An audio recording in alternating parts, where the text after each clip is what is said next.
A story from the perspective of a girl. A dull thud of something heavy hitting the wall. Startled, I instinctively look up at the old carpet with intricate patterns nailed to the wall above my bed. The screams, which had been at a raised pitch before, seemed to have reached their peak. If a few minutes ago I could make out at least a couple of words, now they have merged into one continuous screech. My heart began to beat fast with excitement and fear. The neighbors across the hall having scandals had become routine for me, but still, I hadn't gotten used to their fierce altercations. I've been living in this old 8-story building for 2 months now. I had to leave my childhood home. I couldn't live under the same roof with my dad's new FIFA, who is only about 5 years older than me. Thanks to my father for giving me a small one-room apartment as a gift for my 18th birthday, saying he didn't want his daughter hanging around in questionable dormitories. But maybe a dorm would have been calmer. My new place initially suited me very well. There's a supermarket on the first floor, and it's just one-stop walking distance to the university. There's an artificial pond and a park nearby where I strolled leisurely in the evenings. I was surprised that in such a nice area, the apartment was sold so cheaply. After about a week, I found out the reason. It was all because of apartment number 38. Not only our entrance, but the entire building, and even the courtyard, knew the residents of the ill-fated apartment by sight. Living there were the Banco spouses, the wife, Ludmila, or simply Luzia, a corpulent woman of indeterminate age. A flabby neck with perpetual bruises under her eyes, yellowish, pockmarked skin, and, apparently, having only one colorful robe with a wide patch on the stomach in her wardrobe. Faded blonde hair, constantly sticking out in a chaotic nest, as if never having seen a comb or simple soap. Her voice is low, hoarse, and even if you don't look at Luzia when she speaks, you could easily mistake it for a man's voice, and an elderly one at that. Her husband Vasily, in contrast to his wife, is thin, lanky, with huge bags under his eyes that could hold a couple of potatoes. A swollen nose dangled over his upper lip, while his lower lip was perpetually drooping. Behind his protruding ears stuck out sparse tufts of colorless hair.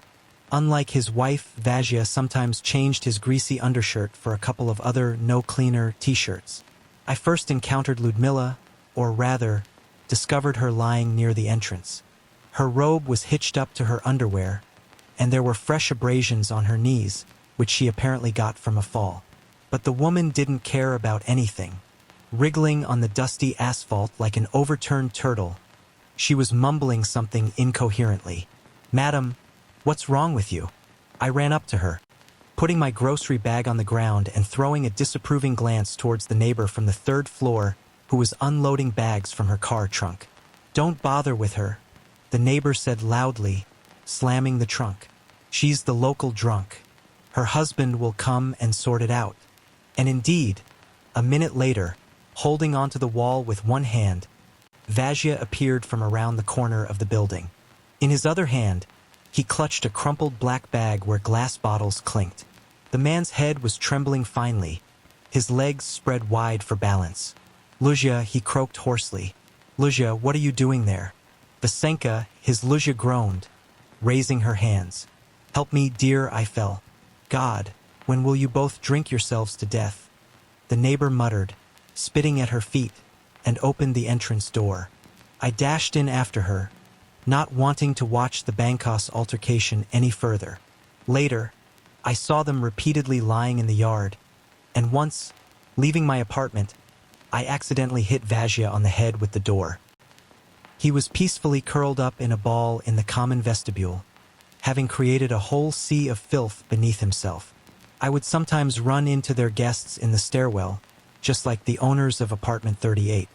Not only did they often stink unpleasantly, they could suddenly spout curses, and they even defecated on the stairs. It was scary to leave the apartment, especially for children and pensioners. I can't recall a single day when I saw the Bankos sober. In the morning, they could have a terrible fight, often to the point of brawling, and by evening, passionately make up. Or vice versa. This sweet couple reminded me of a troll and a goblin poisoning the life of a small settlement, in this case, an entire stairwell. And the main thing was that nothing could be done about them. The police no longer responded to neighbors' complaints. The local police officer would dismiss them carelessly, saying it wasn't his jurisdiction. They're not aggressive, they just lie around drunk wherever they fall. Though what's to understand by not aggressive? Neighbors told me some particularly engaging stories about the Bangkos. For example, how Luzia occupied the entire children's playground, shooed away children and mothers with screams, and then even started throwing stones at them. Vasily once snatched a cane from an old man's hands and hit him on the back several times. Surprisingly, even then, nothing happened to the Bangkos. I myself saw from the window how the perpetually drunk spouses attacked a delivery guy with a pink backpack with their fists, for no apparent reason at all. However, the scariest thing was the discovery near the garbage chute on the second floor. I came across the corpse of a stray cat. The poor thing was all torn up, and a bloody trail led straight to apartment 38. When accused of killing it, both Bangkos just laughed. They even threatened to get to the other stray cats that the grandmothers fed and chop them into cabbage. One day, I decided to publish the story of the Bangkos online, to talk about police inaction and raise a wave of indignation. There were many comments. Some even suggested contacting a show on the First Channel, and I seriously thought about it, even talked to some neighbors who were all for it, but alas. Recently, I was returning home from classes, pleased that the professor had highly praised my report on Sumerian cuneiform. The weather was dry and warm, and I was thinking about taking a walk around the lake with a friend. Approaching the entrance, I slowed my pace, searching for my keys in my bag pocket. The bench where the chatty grandmothers usually sat wasn't visible from behind the parked car, but they weren't there that day. Going around the car, I involuntarily stopped, freezing with my raised bag. The entire bench was occupied by the Banco spouses. Next to a trash can tipped on its side stood a tall bottle of vodka with barely visible contents at the very bottom. So both were already quite drunk. Looking at them, a cold shudder of disgust ran through me. The Bangkos were sitting close, pressed against each other.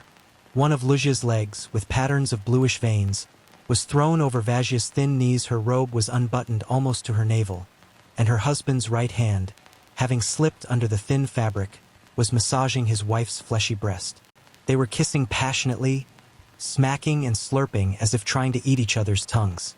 Breaking away from her husband, Luzia began breathing heavily, as if she had run a marathon. "And do you remember?" Vasily creaked, nuzzling his nose into his beloved's cheek. "How we in the village by the fence." "Oh, I remember, Vasenka." The woman wheezed a groan, dropping her raised leg to the ground.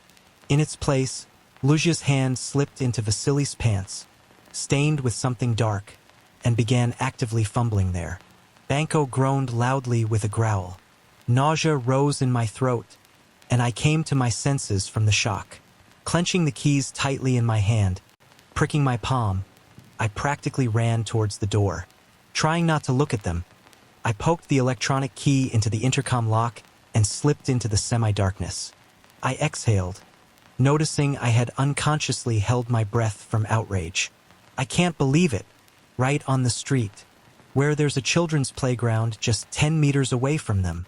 However, trying to explain anything to them was useless. Their brains had long been pickled in alcohol. Throwing my bag over my shoulder, I headed for the stairs. I usually don't use the elevator. It's only the second floor. And just as I reached the first landing, I heard the intercom trill. The entrance brightened for a second due to the open door. I turned to see which neighbor was returning home. Maybe I should say hello? For a moment, a lanky, stooped figure with long, thin arms flashed in the rectangle of daylight. Swinging them widely as he walked, he approached me too quickly. I only managed to open my mouth in surprise. Fingers smelling of smoked lard dug harshly into my hair and forcefully slammed my head against the wall. It seemed like my head split open. There was such a strong crack in my ears and a blinding flash of pain. The next moment, I realized I was falling down the stairs. Counting a few steps with my knees, I painfully hit my shoulder, having somehow managed to shift during the fall. My heart was pounding somewhere in my throat from horror. The right side of my head was simply falling apart from pain. Tears in front of my eyes prevented me from seeing clearly. Getting on all fours, choking on sobs, I crawled towards the door. I tried to cry out for help. A kick to the ribs knocked all the air out of me. I fell back onto the floor, curled up, trying to inhale hoarsely. A few more blows from above on my torso, under my back, on my head. Then I was grabbed firmly by my disheveled hair again. Shaken, being lifted.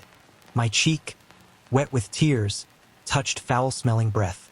"You bitch, if you say one more word about me and my wife." Vajja wheezed half-hoarsely, his lips touching my earlobe. "Just one more line on the internet, and I'll spill all your guts."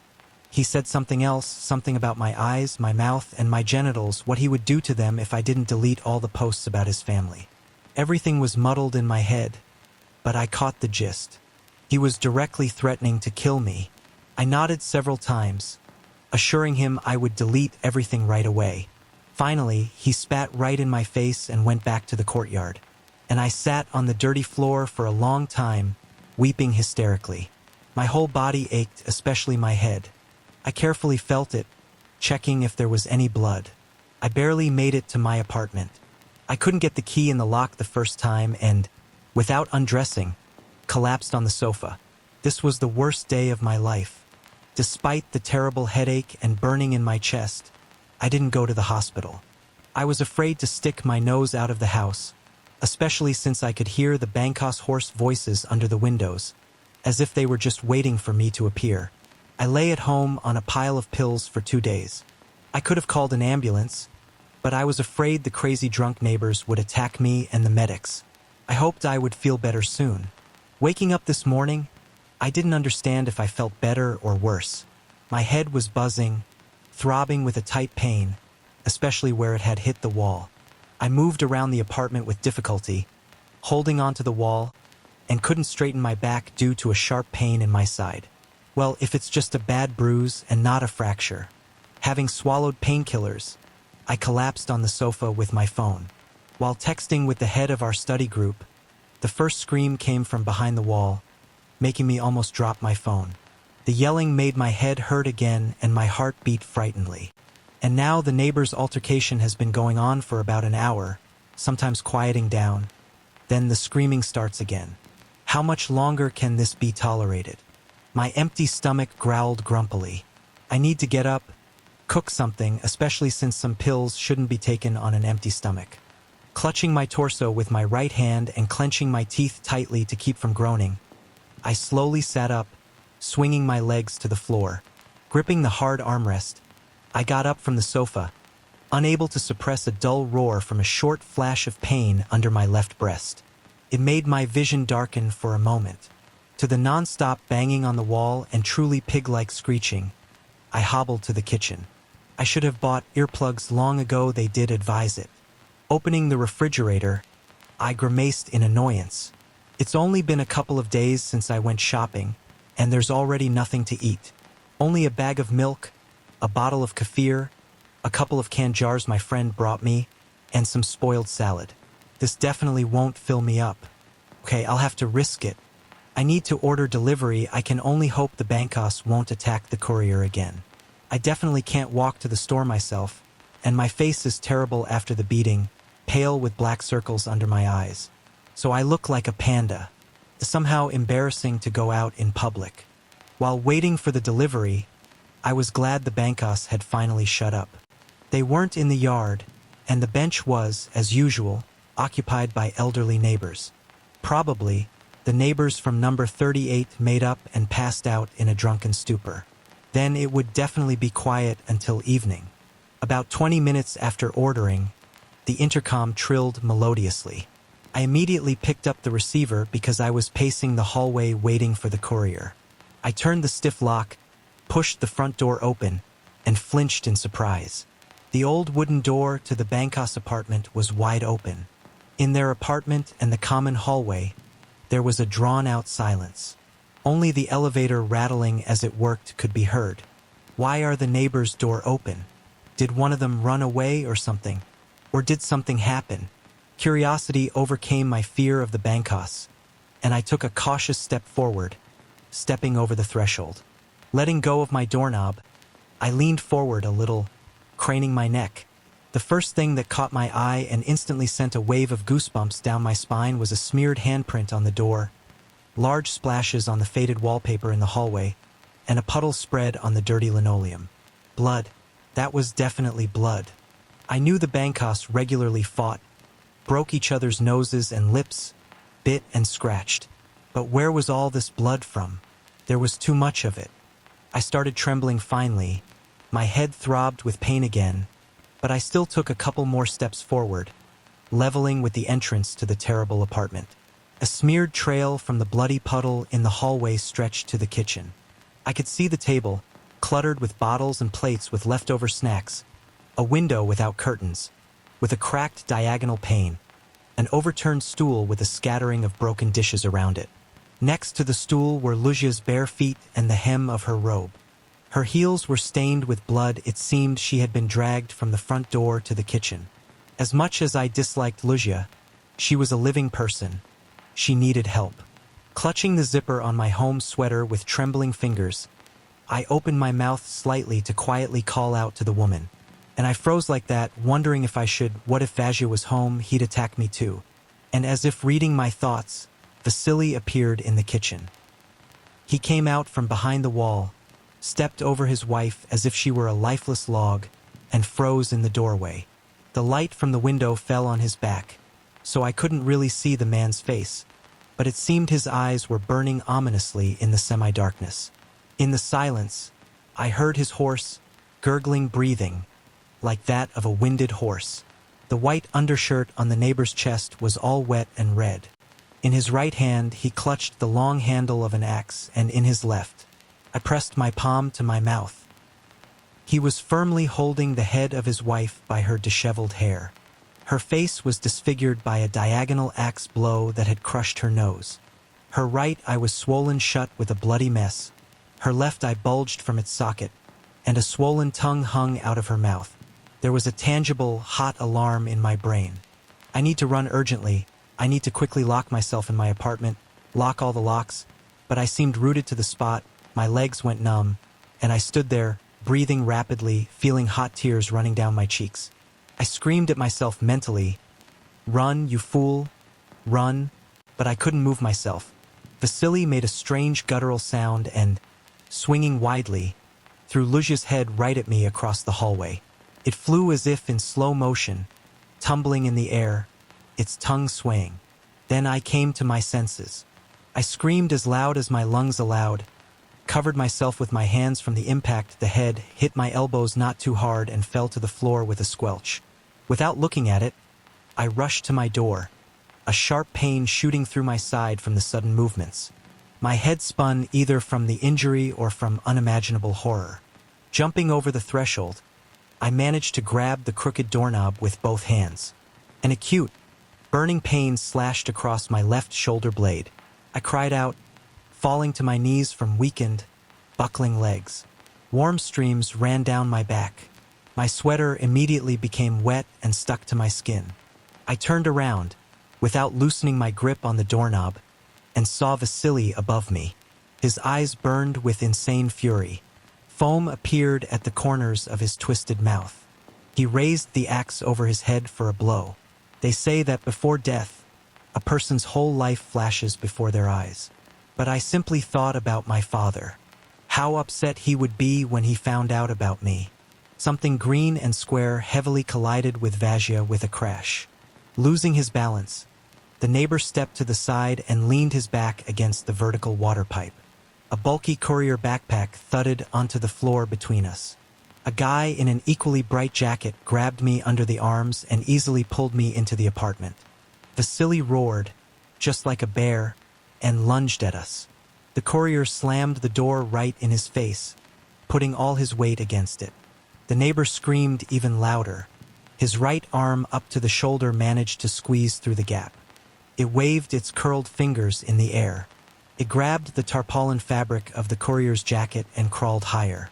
It found the guy's exposed neck and tightly squeezed his throat.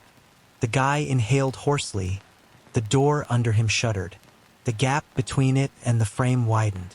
A little more and Vazia would break in. Leaning my hand on the shoe cabinet, gritting my teeth from the pain, I managed to stand up. Not thinking of anything better, I ran up to the courier and sank my teeth into the neighbor's flabby but strong arm. The banco's scream made a terrible ringing in my ears. He jerked. The door began to shake with loud thuds, and I didn't let go of the murderer's hand, sinking my teeth in deeper. Finally, with a strong push of the door, the neighbor managed to pull his arm free. The courier immediately slammed the door, turned the lock to the limit, and we both backed away from it. Banco, shouting something incoherent, beat the door with the axe, kicked it so that it shuddered, barely holding on its hinges. I felt nauseous from the taste of blood in my mouth and from the whole situation in general. My face was wet, whether from tears or sweat. "How are you?" the courier asked. "Is it bad?" I didn't really see his face, although he was standing right next to me. His features, for some reason, didn't register in my buzzing head. "I don't know," I mumbled, leaning my right shoulder against the bathroom door. My left side felt like it was on fire. Everything around seemed unreal, as if I had simply dozed off on the sofa and was having a nightmare. How great it would be to just wake up. In a minute of futile efforts, Banco would break into my apartment. He gave up. I could hear him angrily growling as he headed towards the stairs, banging the axe handle against the walls. Is he planning to go outside? There are a lot of people there. Damn it, the courier swore nervously, pacing the corridor. "I'm calling the police, they're not answering. We need to warn people," I said with a slurring tongue. "We need to warn them." Leaning one hand against the wall, I headed to the kitchen window. The space around me swayed as if I had suddenly found myself on a ship at sea. My legs were going numb. They refused to move. The courier said something loudly to me, but I couldn't make out a single word. The nasty ringing in my ears returned. I didn't notice the small table in my way. I crashed into it and grabbed the edge to avoid falling. Took 2 more steps, bumped my shoulder against the refrigerator. Inside, jars clinked, and a couple of magnets fell off the door. Finally, I reached the window. I clung tightly to the windowsill. I blinked frequently to clear the haze from my eyes. I reached out with a trembling hand to the handle to turn it and open the window. Then I needed to take a deep breath and shout to the people below to run and hide. Clenching the cool plastic in my palm, I lowered my gaze to the courtyard below. Such a warm, sunny day, the children's playground and the benches nearby were empty. But a dozen children of different ages were scattering in different directions across the yard. Playing tag. No. Past the square of the sandbox, a girl was crawling on all fours. Banco was following her unhurriedly. Catching up with her, he kicked the girl in the backside, flattening her on the ground. Stepped on her back, not letting her get up, and raised the axe. A sharp downward swing, and I clearly saw through the haze in my eyes how the blade plunged into the light crown of her head. I seemed to hear the crunch of a broken skull. A sour taste of nausea rose in my throat.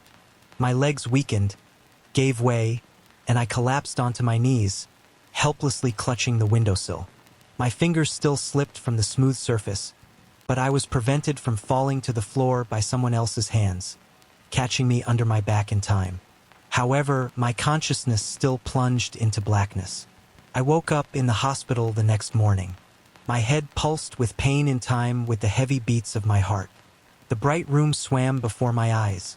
The first thing I could clearly make out was my father's pale face, and behind him, his young wife timidly shifted from foot to foot, with wet cheeks and red, swollen eyes. I didn't quite believe she had been crying over me. From them, I learned that I had lost a lot of blood, and if it weren't for the courier Sasha, who gave me first aid, the ambulance wouldn't have had time to get me to the hospital. I somewhat disagreed. If it weren't for Sasha, I would have died much earlier. Then my father told me that Banco, having drunk himself into a furious delirium, had hacked 3 people to death yesterday. His wife, a grandmother neighbor from the first floor who was sitting on the bench, and that young girl. Including me, 6 people were injured in total. Vasily ran through the streets like a rabid dog that had broken its chain. He attacked everyone he saw until a passing traffic police patrol shot him. It made me sick to listen to all this. I confessed to my dad that I felt guilty. I should have tried to stop him somehow. wrestle him, take away his axe, or call the police all day. When I first heard Ludmila's screams, instead of brushing them off, then these victims wouldn't have existed. Dad, in unison with his wife, assured me that there was definitely no fault of mine in what happened, and I wouldn't be here if I had attacked the enraged neighbor. They're probably right, at least I want to think so. But in this terrible story, I found some pluses for myself. Now there will be complete silence in apartment number 38. It will be peaceful in our building.